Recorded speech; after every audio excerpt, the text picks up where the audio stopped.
Great morning ji, great morning दोस्तों। नमस्कार, भूपेश आनंद आपके सामने। And today I will be going to start with the second last lecture I think, and this lecture is named as lecture 11A। बेटे बड़ी मेहनत की मैंने पूरे चैप्टर को रिकॉर्ड करने के लिए। Accounting for overheads, chapter number 5 F2 management accounting. आप सोच भी नहीं सकते मेरे दोस्त कि मैंने इस पूरे चैप्टर में आपको A to Z बड़ी सारी केस स्टडीज, लक्सर की, रेनॉल्ट की, बर्गर की, मैकडॉनल्ड्स की, बिकॉज मैं चाहता था कि आप लॉजिकली इस चैप्टर को पूरा कमांड कर लें। बस अब आप ये समझ लीजिए, आज हम लेक्चर नंबर 11 स्टार्ट कर रहे हैं, है ना। And I have delivered most probably, अगर मैं नंबरिंग देखूं तो 13-14 लेक्चर्स हो चुके हैं बेटे, क्योंकि कुछ ए थे, 5A, 7A, 9A, 11A। तो दोस्तों ये सफर बड़ा अच्छा सा रहा। अभी एक लेक्चर और भी है जिसमें मैं अकाउंटिंग फॉर ओवरहेड्स बताऊंगा, that is lecture number 12। But आज के इस लेक्चर में मैं पहले कैप्लन और बीबीबी के क्वेश्चंस करने वाला हूं। कंसेप्ट हमने ऑलरेडी डिस्कस कर लिए चैप्टर 9, चैप्टर 10, लेक्चर 9, लेक्चर 10 और लेक्चर 11 में। आप सभी ईमानदारी से बेटे रजिस्टर ओपन करें, अपने सामने कैलकुलेटर को रखें, नॉर्मल कैलकुलेटर रखना है, कोई स्प्रेडशीट में भी नहीं करना। कैप्लन का हार्ड कॉपी अपने सामने रखें, मेरा रजिस्टर सामने रखें और इरादे बुलंद रखें। अकाउंटिंग फॉर ओवरहेड्स भूल ना जाना। We are doing accounting for overheads, F2 management accounting knowledge level, ACCA पहले अटेम्प्ट में बन के दिखाएंगे बेटे, पहले अटेम्प्ट में। अच्छा, आज के इस लेक्चर में ये जो प्रैक्टिस का लेक्चर है, मैं आपको बताऊं, ये एक्चुअली में 3 लेक्चर्स पे डिपेंड कर रहा है। लेक्चर 9 पे, लेक्चर 10 पे और लेक्चर 11 पे। क्योंकि लेक्चर 9 पे I have discuss what is the meaning of absorption of overheads. I have shown you the flow chart, you know, as for the overheads. What is the flow chart? What I mean by allocation? What I mean by this? What is the process? What is reapportionment? And then what is absorption and why we do absorption? वो सारी बातें मैंने आपको lecture number 9 में बताई। फिर lecture 9A लिया और उसके कंसेप्ट को क्लियर करने के लिए। And then I started with lecture number 10, you know. In lecture number 10 basically मैंने आपको बताया what I mean by under absorption and what I mean by over absorption of overheads. Why it occurs? Because we calculate absorption it as per the budgeted, you know. We calculate in the beginning, और actually में कुछ होता अलग हो सकता है। आप जैसे पेपर देकर आते हैं, नंबर कुछ लगाते हैं, एक्चुअली में नंबर कुछ आते हैं। It happens. So there can be a difference. So whenever there is a difference in the budgeted and the actual, in the absorbed and the actual, there has to be इधर under absorption और over absorption. बेटे हमने रटना नहीं है कि under plus होगा या माइनस होगा, लॉजिक समझना है यार। ये बातें मैंने लेक्चर नंबर 10 में आपको बताई, what I mean bye meaning, the needs, the types, the basis. और उसके बाद हम आ गए थे लेक्चर नंबर 11 में, थोड़ा सा आपको याद हो that what are how we can, you know, treat this under absorption and over absorption of overheads, under absorption or over absorption of overheads। and मेरी क्लासेस का सबसे एक प्रीमियम पार्ट ये है कि मैंने केस स्टडीज लेकर, बिकॉज केस स्टडीज मैंने बीबीबी कैप्लन के बेसिस पे बनाई, वहीं से डाटा लिया और आपको case studies the, so that कि आपको लॉजिकली ज्यादा बातें समझ आए। मेरी बात आप आई थिंक समझ रहे हैं बेटे। मैं आपको थोड़ा सा चाहता हूं कि आप लेक्चर 9, लेक्चर 10, लेक्चर 11 के वीडियोस को एक बार देखें और आपको खुद एहसास होगा कि मैंने, देखिए जी, लेक्चर 9 बेटे, दिस इज लेक्चर नंबर 9। मैंने वहां पे बताया था what I mean by absorption of overheads and why we absorb. आपको पहले 17 लेक्चर लिए थे, इंट्रो लेक्चर्स, उसमें बताया दैट आप ठन पाल हो जाते हो जब ज्यादा मोबाइल देखते हो, एनर्जी वेस्ट होती है बेटा उससे। लिवाइस का एग्जांपल की केस स्टडी से आई have told you that what is the main benefit of absorption of overheads. मार देगा आपको साबुत, मतलब घोड़े अलग होते बेटे। ये तो कॉस्ट, ये कोई भी मेथड लगाओ आप ध्यान, ये बेटे लेक्चर 10 है, ये लेक्चर 10 है जहां पे मैंने और आ गया कि under absorption, what I mean by under absorption and over absorption, when there is a difference in the absorbed overheads लेकर आया था। आप मुझे एक चीज ईमानदारी से बताना, आपने कभी, और whether those units rate statement आती है फाइनेंस मिनिस्टर, इंस्टॉल्ड अगर मशीन चलेगी तो हम 10 रुपए के, these are the different basis on the basis of which we generally absorb. Machine hour rate, labour hour rate, on the basis of units, on the basis of prime cost. फिर मैंने lecture number 11 में आपको और बताने की कोशिश की what is under absorption और over absorption and why it happens, you know, and how we can treat that, उसकी ट्रीटमेंट क्या होनी चाहिए अकाउंट्स में, वो तो नेक्स्ट लेक्चर में करेंगे। तो ये देखिए जी, ये लेक्चर नंबर 11 है। को बताने की कोशिश, मैं 11A कर रहा हूँ, ये मैं आज 11A कर रहा हूँ। तो जरूरत नहीं पड़ेगी, फिर भी अपने सामने कैलकुलेटर रखना। बेटा मैंने बड़ी मेहनत की आज के लेक्चर को प्रिपेयर करने के लिए, घूम के आ जाओ और यूनिट्स के बेसिस में मैं, because I can time table beginning में बन, टाइम टेबल बिगिनिंग में बनता है, per unit absorption rate starting में होता है, एक्चुअल बाद में होते हैं। तो there is a difference between absorbed and actual, and then that is due to production under absorption और ओवर अब्जॉर्प्शन, कि मैंने एक्चुअली में कितने यूनिट्स। आइए जी, मैं इस समय आपको सीधा कैप्लॉन में लेके जा रहा हूं और आप अपने सामने कैप्लॉन को ओपन कर लें। मैं चाहता हूं कि आप कैप्लॉन को देखें कि मैंने उसमें क्या बताया। आइए आइए सर, प्लीज प्लीज, सभी के सभी कैप्लॉन की अपने सामने कॉपी रख रहे हैं। Under absorption and over absorption of overheads which we have already seen in the last lecture, calculating under absorption. Under absorption निकालेंगे कैसे बेटे, ये स्टेप्स हैं, आपने रटने नहीं है स्टेप्स यार। मैंने तो लास्ट 3 लेक्चर्स में आपको लॉजिक्स केस स्टडीज पूरी बता दी है, तो स्टेप्स किस बात के रटने यार। एब्जॉर्ब क्या होता है, अंडर अब्जॉर्ब क्या होता है, सब बताया। आइए सीधा मैं इलस्ट्रेशन नंबर 7 की तरफ बढ़ रहा हूं। And in this illustration, you know, the following information for the company is this: overheads budgeted $80,000. Budget is always prepared in the beginning. T0 में बनता है यार, समय की रेखा स्टार्टिंग में बनती है। एंड एक्चुअल ओवरहेड्स हुए $90,000। यार महंगाई हो जाती है, कोविड सिनेरियो के बाद आप देख ही रहे हैं, कोविड तो चलो हो गए 2-3 साल, पूरे 4 साल हो गए, बट द पॉइंट इज जो आप सोचते हो, कई बार टाइम टेबल बनाते हो तो वैसा प्रैक्टिकली थोड़ी होता है, there is generally difference between budget and actual. ठीक है सर, आवर्स वर्क 20,000 और 22,000 हुए एक्चुअली में घंटे, लोग बातें कर रहे थे, गुटखा पीट रहे थे, नहीं हुआ काम, बीड़ी सिगरेट पीने लग गए। 20,000 घंटे में काम होना था, हमने सोचा था, प्यार तो होना ही था, लेकिन हुआ 22,000 घंटे में। ठीक है सर, आपको निकालना है अंडर और ओवर। बेटे मैं फिर कहता हूं, रटना कुछ भी नहीं है, आप ये चेक करिए कि एब्जॉर्ब्ड कितने हैं। एब्जॉर्ब्ड ओवरहेड्स हम निकालते हैं absorption rate into budgeted production. Absorption rate calculate करते हैं budgeted overheads upon budgeted base. यहां पर अगर आप बेस देखें तो लेबर आवर्स ही दिख रहा है।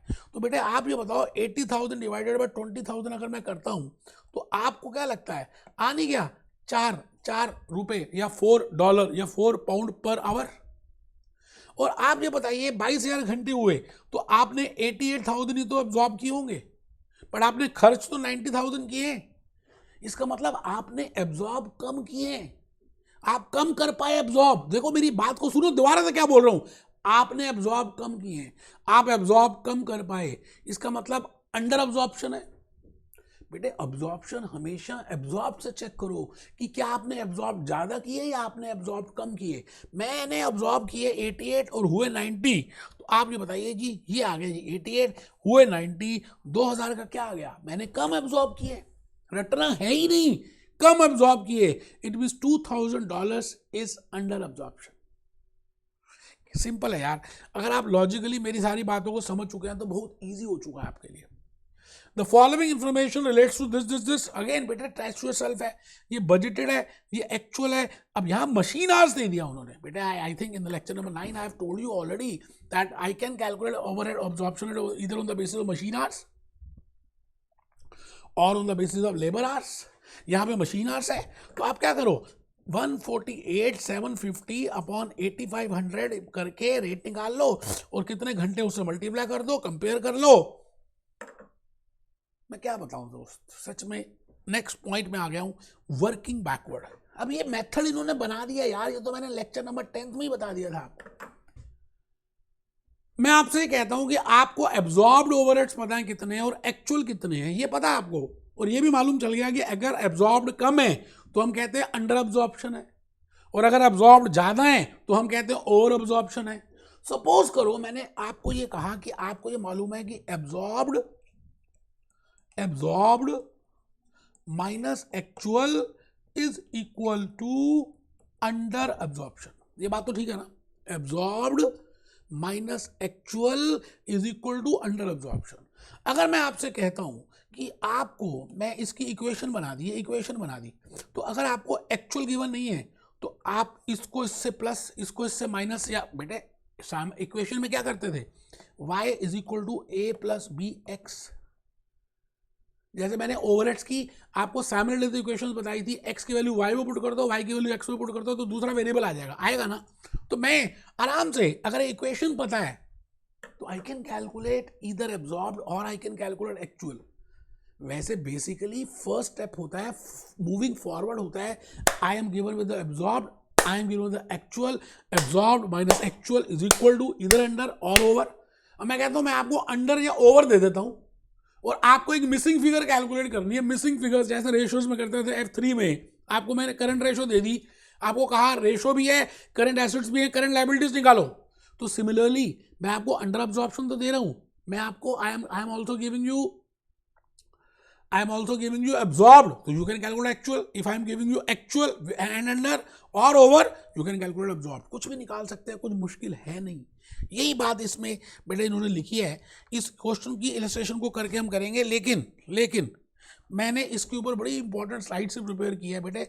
मुझे अच्छा लगेगा अगर आप नोट करेंगे, तो मुझे सच में अच्छा लगेगा। मैंने ऑलरेडी बड़ी मेहनत की है आपके लिए। ऊपर लिखिए जी, working backward, very important for examination. आज के इस लेक्चर की यही इंपॉर्टेंस है, इसका यही प्राइवेट इंपॉर्टेंस है, वर्किंग बैकवर्ड। आइए सर, कंसेप्ट नंबर 1, ये आपको मालूम है, chapter lecture 9, lecture 10, lecture 9A, lecture 11, अभी तो लेक्चर 11 ही कर रहे हैं, प्रैक्टिस का लेक्चर है। ओवरहेड अब्जॉर्प्शन रेट का फॉर्मूला आपको पता है, budgeted overheads upon budgeted hours और बजटेड यूनिट्स और बजटेड प्रोडक्शन यूनिट्स, कुछ भी। कंसेप्ट नंबर 1, अब एक बच्चा लिख नहीं रहा, वो सोच रहा है ये प्रैक्टिस का है। बेटे ये नॉर्मल यूट्यूब लेक्चर नहीं है, आप इसको नॉर्मल यूट्यूब लेक्चर मत मानना। कंसेप्ट नंबर 2, अब आप क्या करें, ज्यादा बेटर है कि एब्जॉर्ब्ड के बेसिस पे सोचें, है ना, तो ज्यादा आपको अच्छा लगेगा और आप जल्दी से बात को समझ पाएंगे। मैं कहता हूं जी, एब्जॉर्ब्ड ओवरहेड्स अगर कम है किससे, एक्चुअल ओवरहेड्स। इसका मतलब आपने एब्जॉर्प्शन कम की है। अच्छा, जब आपने एब्जॉर्प्शन कम की है तो इसको क्या बोलते हैं, अंडर एब्जॉर्प्शन। इसको क्या बोलते हैं, अंडर एब्जॉर्प्शन। तो मैंने वैसे लिख दिया है, लिखने की जरूरत नहीं है, एक इक्वेशन बन गई, एब्जॉर्ब्ड, एक बच्चा रट रहा है इसको, minus actual is equal to, plus आ गया, मैंने लिखा जी प्लस आ गया तो अंडर अब्जॉर्प्शन, और माइनस आ गया तो ओवर अब्जॉर्प्शन। अगर आप पहले अब्जॉर्ब लिखेंगे तो उस हिसाब से भी आ जाएगा, कोई टेंशन वाली बात नहीं है। पहले अब्जॉर्ब लिखा, फिर एक्चुअल लिखा, प्लस आ गया तो अब्जॉर्ब ज्यादा, तो फिर वो ओवर अब्जॉर्ब हो जाएगा। बेटा फॉर्मूला किसी भी तरह से लिखो, आपको लॉजिक क्लियर होगा तो आई कैन राइट डाउन, मैं ऊपर से नीचे, नीचे से ऊपर कर सकता हूं। यार लॉजिक समझना है और कुछ भी नहीं है, मैं आपको क्या बताऊं। आइए मैं इसी के बेसिस में एक दो क्वेश्चंस जो हैं करके दिखाऊंगा, तो आपको लॉजिकली पता चलेगा कि कैप्लॉन में भी यही दिया हुआ है और आप आराम से इजीली कर सकते हैं।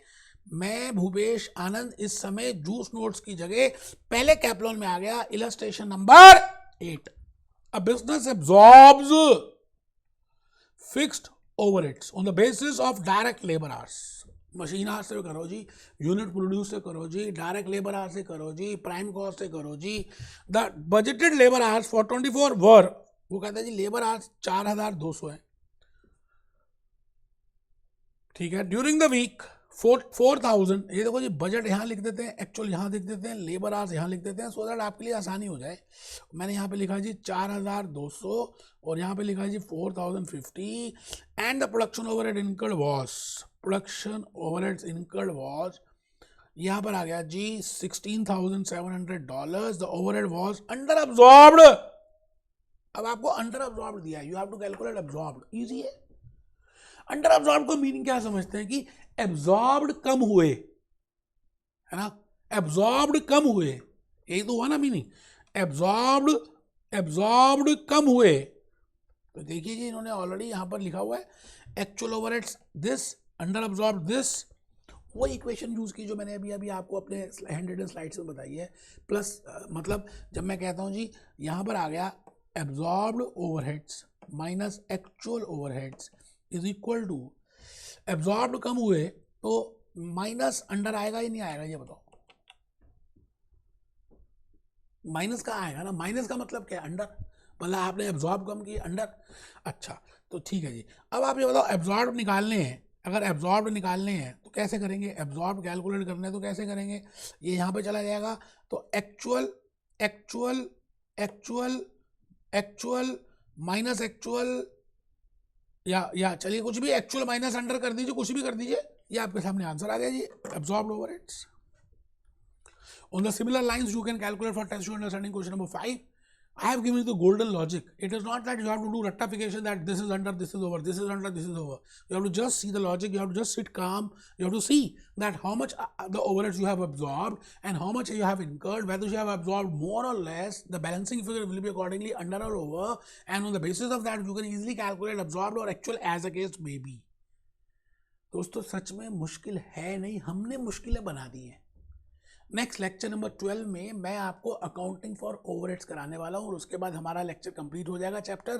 बेटे मैंने 17-18 लेक्चर्स, अगर मैं ए सीरीज भी ऐड करूँ, लेकिन प्यार है ना यार, क्या कि मैं चाहता हूँ कि आप लॉजिकली समझ आए, और F5 जब आप परफॉर्मेंस मैनेजमेंट करें तो उसके बाद आपको लॉजिकली सारी चीज़ें जल्दी जल्दी पता हो। Be happy, B jolly, B cheerful.